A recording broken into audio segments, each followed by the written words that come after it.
I want you to guess which one of these skills saved this man's marriage once he understood it. I'll give you a second. It's not communication skills. It's actually extreme ownership. Does that surprise you? For years, I've been saving men's marriages when their wife wants a divorce, and also finding out what skills actually change her mind about her commitment to you. I've compiled and analyzed all the testimonial calls of the guys I saved their marriages, and I found the exact score of the most common traits and skills these guys say on the calls that determine the 80-20 rule of getting her to see your changes. All that to say, I know the exact habits you have to integrate, the exact 7 habits that you're gonna find out today, ranked in order of what you can use with her to win her back. I've also had hundreds of conversations with top experts in the field of relationships and marriage to cross-check my findings as well. As a result of all of this, I've completely abandoned conventional ideas of what makes a marriage last. And more importantly, what saves a failing one.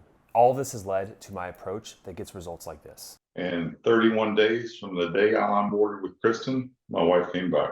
We flew down to Marco Island and spent a week down there, and it was simply amazing. She saw the changes. To the point where she couldn't keep her hands off me. It's also like a week ago, she said something about, oh, this is who you're going to wake up to for the rest of your life, to me. I said, hey, I'm blessed, and I'm the luckiest guy in the world to wake up to you every day. So today I'm going to show you a new way to save your marriage if you want to win your wife back without long, hard conversations, bending over backwards just to please her, or even seeing a therapist. I will do this by ranking the worst to best skills in saving your marriage, and I'll give you plenty of examples along the way as well. So let's jump in. Okay, so the first skill is being nice or showing acts of love. The difficulties came when I started walking on eggshells. I realized that whatever I said or did was not being received well. And so I start becoming Mr. Nice Guy. And like through this program, I was able to be introduced to those books and those ideas. And I was like, oh my goodness. Again, when I read No More Mr. Nice Guy, it was like, oh my goodness, that's me. This one actually falls on E tier at the very bottom. And look, I'm gonna start off with the pros. Being nice or using potency actions, what we call in the program, showing her acts of love, giving her flowers, taking her on dates, buying her a massage for the weekend. It is all about when you use it. You see, the reason why this skill is at the very bottom of all the skills in order to save a marriage is because once she's in negative sentiment and she is completely seeing you as the villain in her life or the person as a source of stress and she wants to actually leave you, every positive act of love that you engage with, it filters through this negative perception as manipulation.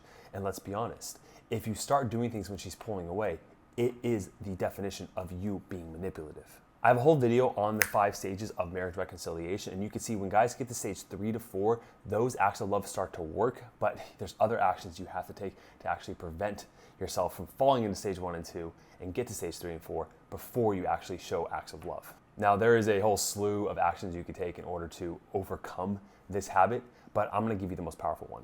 It is your ability to be comfortable sitting with her negative emotions, to be comfortable saying no to her, allowing her to be upset with you, and you being completely okay. This doesn't mean you're heartless or you're cold. All that means is that her emotions don't affect your emotions. You can have empathy for her, but if she's upset and it kills your mood, or you walk in the house and she's just apathetic towards you, and you had a great day at work and it was a great workout, whatever you did, you had a great day, and she's able to pull you off of that amazing feeling because she's just not reacting to you positively, then you really need to work on overcoming this nature. And the best way to do that is simply through exposure. And to tell yourself certain affirmations that my emotions aren't hers, or this too shall pass, she'll be okay, right? And also to see that as an opportunity to pull her out of her negative emotions. You see, if you're falling into her frame and you're getting upset or beaten down or deflated or defeated or hopeless, etc., because she's not giving you all this positive love and affirmation, then your own happiness is dependent on her. And that is something you must overcome as a man in order to lead successfully, not just in the marriage, just in life. Okay, so the next skill is extreme ownership. You know, there was one point you talked about like them apologizing. Like I owned so much. I've basically ripped things away from her that she tried to own in the beginning. Like, nope, that's mine. Like, I would twist things to where it was still my fault. Nope, that's mine too. I would not give her even one single thing. It was all me. And extreme ownership to the like extreme degree. I just wouldn't let her have any of it. This is S tier level. And the reason why this is because I had a group call the other day with the guys in our program, and I usually share with them my scripts before I bring it out to you guys. And I said the reason why this is S tier or the top tier is because without extreme ownership, there is no saving the marriage. You see, with some of these other skills, you could lack a little bit of it, like the boundary assertion or some other things, and still have a marriage be successful. But without extreme ownership, it doesn't matter what skills you have perfectly. Without this, everything falls apart. And there are two reasons as to why this is. The most important reason is that having extreme ownership taps in and satisfies her deepest emotional need, and that is emotional safety. Because let's face it, if you take ownership for the things that happened, she can tell herself, okay, he realizes it was a mistake, therefore he's not gonna do it again. It's actually pretty logical. And I usually tell guys in my program this: if you had an employer or an employee or just a fellow coworker and there was a problem and they came to you and they were blaming everyone else except for their own actions for that failure, even if it was their responsibility, would you trust them? No. You'd be like, they're just gonna do this again. You don't trust people who blame others. And so many men, I understand the need to be like, well, no, but if you really understood, like she started taking depression medication, or she hit menopause and that completely changed her hormones, or I've heard it all before. I understand that external factors can potentially play a role in how she interacts. But I've seen this far enough that with your situation, there have been consistently numerous men who have turned their marriage around with the exact same situation as yours. Okay, whether she was depressed, she had childhood trauma, her in-laws were in her ear, or therapist, or whatever. I've seen all of it, and nothing positive comes from you blaming sources outside of yourself. However, if you recognize what's in your control and then you go to fix it, what that does for you is in future situations where you are experiencing obstacles, you feel more confident and hopeful and determined to then fix that thing, which leads to success. It was like a thorn in your side, and like instead of just pulling the thorn out, like you build these like complex mechanisms to prevent it from being touched. And so that was me. I had very complex machinery to protect my ego and prevent people from getting to me, and all of this defensive behavior and victim mentality. And I just yeeted every single bit of it. It is gone. And if I catch myself doing it, I correct as fast as I can. The action to overcome this is just brutal self-inquiry. What does this mean? I want you, this is a powerful exercise, to look back just at one example or excuse or reason that you are giving as to why the marriage is not your fault, where it's at, okay? Something in her. I want you to look at the situation, and I want you to write out, if this was 100% my fault, why would that be true? And just write out the reasons as to why.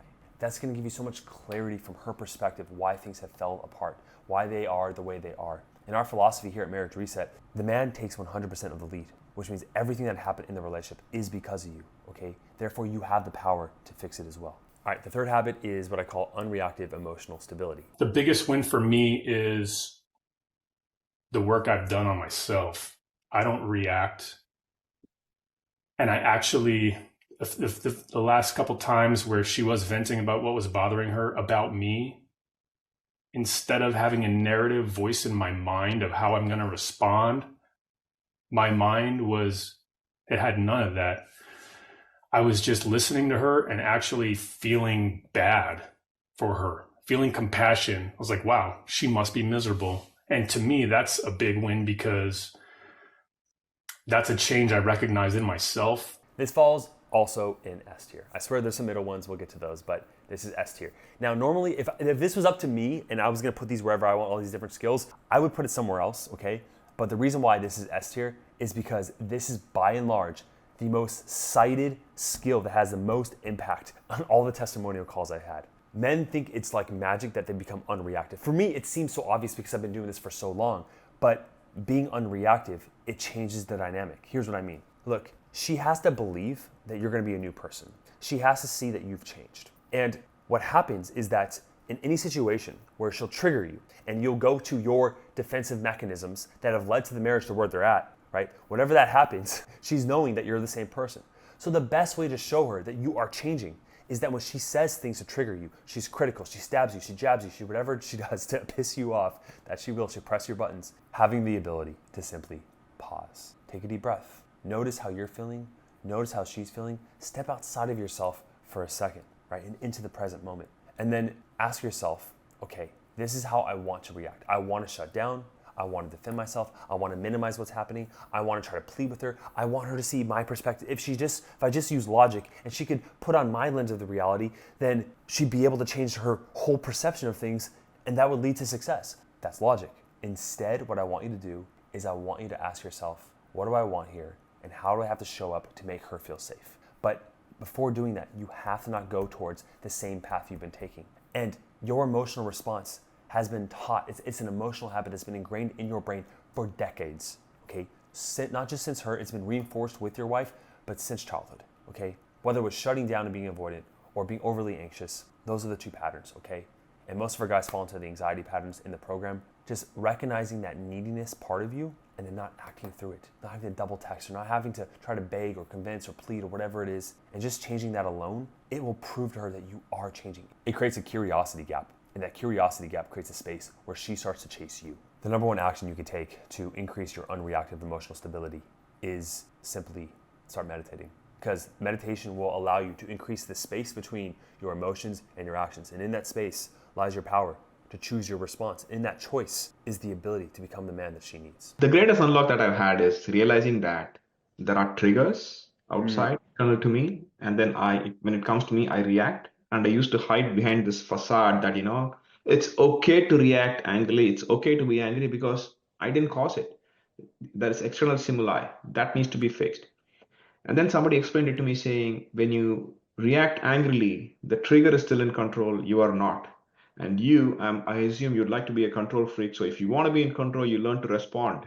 When you're responding to the trigger, then you're in control. The fourth skill is knowing what to say to her, AKA communication skills. One of the other big things too is just, she said, our communication now, understanding each other. We're speaking, not necessarily speaking the same language all the time, but understanding that men and women speak different languages most of the time. Right. And that there is that barrier there. And, men kind of speak, I like to put it, men speak English and German, and women speak French and German. And sometimes, English is our primary language, German is our secondary, and French is their primary, German is their secondary. And occasionally you both have to switch to that German to understand each other. So that's a really good analogy, Ryan. I like that a lot. I never heard of that one before. Yeah, it's so true, because there's we hear the same words, but there's something clearly different being communicated here, right? You're going to be shocked with this, but let me explain. It falls into D tier. Now, let me start off with the pros, and then I'll explain why it's in D tier. The pros is because knowing what to say to her, yes, it can be helpful. But here's the major flaw. A lot of men are overly reliant on what to say with the words. I'll give you an example when I was a dating coach. When I would teach men about dating, they would want to say, Josh, give me the exact words to say to her with the opener, how to attract her, how to ask her on a date, how to text her. And the reason why that is not good, there's first con, is because that is teaching you to be reliant on specific words. And what that does is, in conversation with her, are you connected with her, or do you think you go inside of your head? And when you go inside of your head in conversation, looking for the right words to say, that disconnect is what she feels, and that's what she rejects. Okay, so it creates a cycle of anxiety because, oh, I'm feeling anxious, think of the right words in the word bank to say that Josh said in that YouTube video.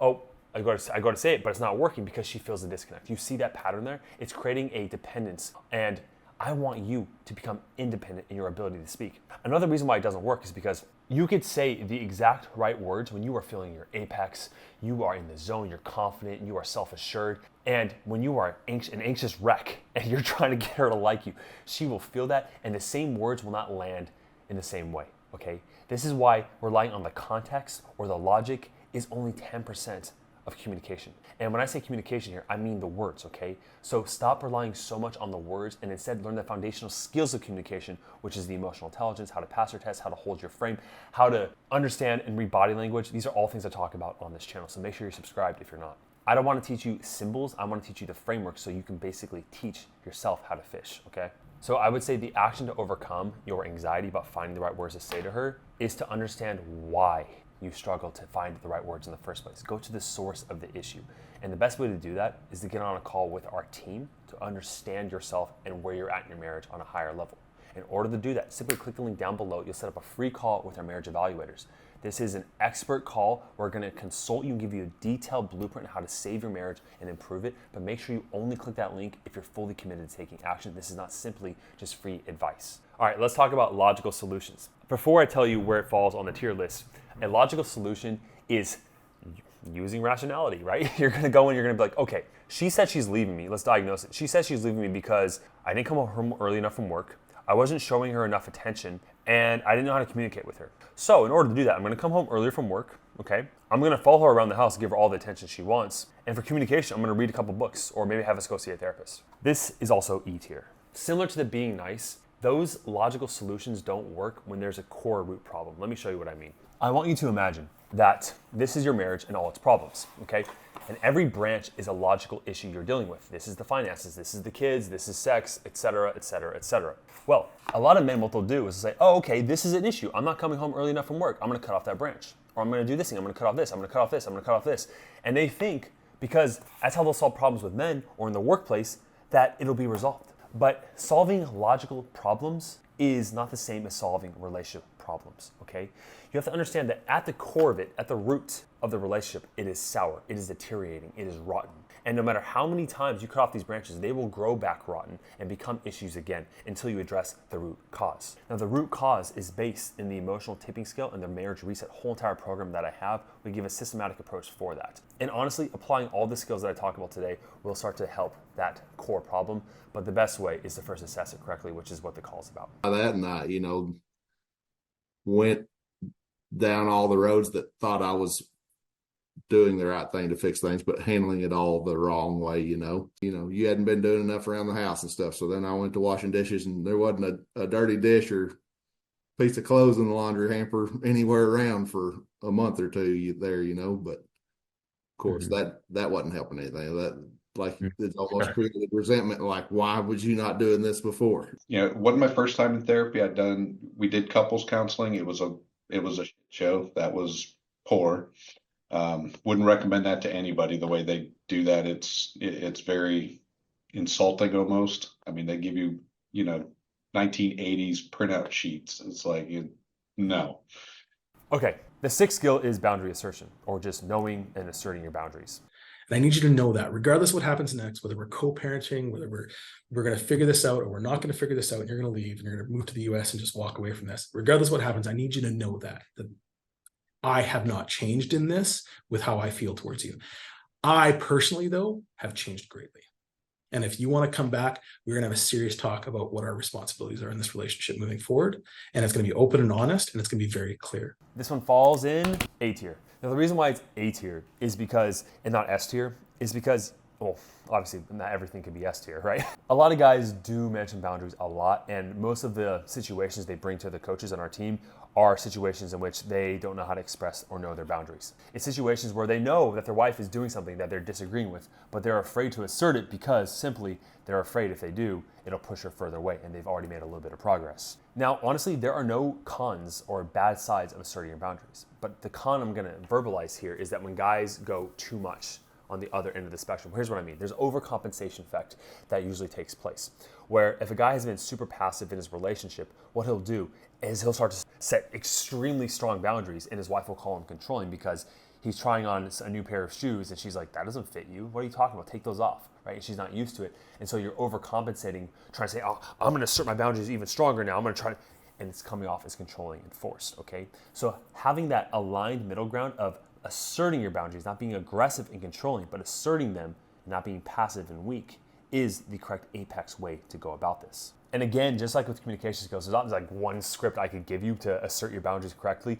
It's more in the energy of it. But just know, when you state a boundary in an assertive apex way, it is simply saying, however, if you do want a script, this is what I would say as a script in the closest way possible. You would say, I feel, insert whatever emotion you're feeling whenever you've done this thing or that you did this thing. Now, this is what I would like so I can feel this way.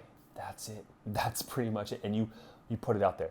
If she doesn't respect that boundary, then you have to have specific consequences, okay? Now those consequences are totally up to you, but usually it's in the realm of walking away or taking space, because that is your greatest power if she doesn't respect who you are, which is closest to your boundaries. All right, I have a bonus one. This is letting go. okay? You maybe heard me talk about it on this channel. There's a video right here on letting go that you can check out yourself. Detachments. And are you ready for this? It is God tier. It is E tier. It is excellent tier. It is by far the best one possible. I kind of tricked you there, but I mean, just check out these testimonies and see what I mean. And letting go too, you know, that I still remember the day whenever she would call and we weren't, you know, in a good place. I had this anxiety within me and wanting things to go a certain way and trying to have those expectations. And, you know, after the phone call, having this gut pain because it's not what I was expecting to happen, or, you know, why am I not there yet? And I had one of those calls and I just told myself, you know, like, feel that pain right now. Like, not the emotion or what triggered it, but just feel that pain in your body and just allow it to just process and go through your body and finally just let go. And don't allow your body to control your mind anymore. And that night, I seriously just dug into that feeling. And it's who I no longer wanted to be. And I let it go. And after that, it was amazing to see, started to, you know, date other women, you know, and try to, you know, just have fun every day and just enjoy life for what it is and just love life and just start leading in my own way. 3 months go by, I'm doing this, and she approaches me and wanting to reconcile and tells me all these things about how I'm a changed man, you know, and just shocked that I'm not pretending. I'm just doing what I'm doing. I'm not writing to her of all these changes I'm doing, not doing Philsees anymore. You know, this is who I am now. And obviously she seemed to change. And that's really was that key part though. Josh, was just like letting go. I really had to just let go and embrace that unknown, just fall into the unknown. And that really, like I said, I still remember that day. Again, I talked about this skill in the group the other day, and this is the one that escapes and eludes so many men, because if you know, you just know. And a lot of men think if you're thinking it's actually I know I put it as a technique, but it's not technically a technique. It is more of a embodiment or a way of being. There's not some skill or conversation or logical thing that you can just do or press a button and show her that you've let go. And the act of you trying is showing that you're not. You see what I mean? It is a natural process that a lot of these men get to, where they're able to hold their own value in who they are. And they say to themselves, you know what? I want my wife. I want it to work out, but I'm not going to force it anymore. I'm going to let her come to me if she wants. I'm going to continue to grow as a man for me. And when you can honestly and congruently and consistently embody that energy, it is by far the most attractive thing. It is what you first had when you were with her. She sensed that as a part of you, that you desired her, you wanted her, but she wasn't going to complete your life. But over time, you sacrificed parts of who you are, and she filled in those holes, right? And you started to need her in your life. And this is not a flaw in you. It's actually a natural process that I've seen happen with so many men. It's happened to myself, happened to my father, happens to every guy. Amazing men that are high value guys. It's not like a failing of character, a flaw of character. It is something that happens, and once you recognize it, you just go back to the way you were. You say, oh yeah, I forgot that I have to hold my own value, that I don't need others, that I can be completely independent in my own emotions, and that other people's emotions don't affect me. That is a way I could be. And that's gonna produce the result you want, okay? Now, check out the video here that I talked about, and thank you for watching. If you like videos like this, let me know some comments down below, other videos you want me to make, and yeah, I'll see you in the next one. Cheers.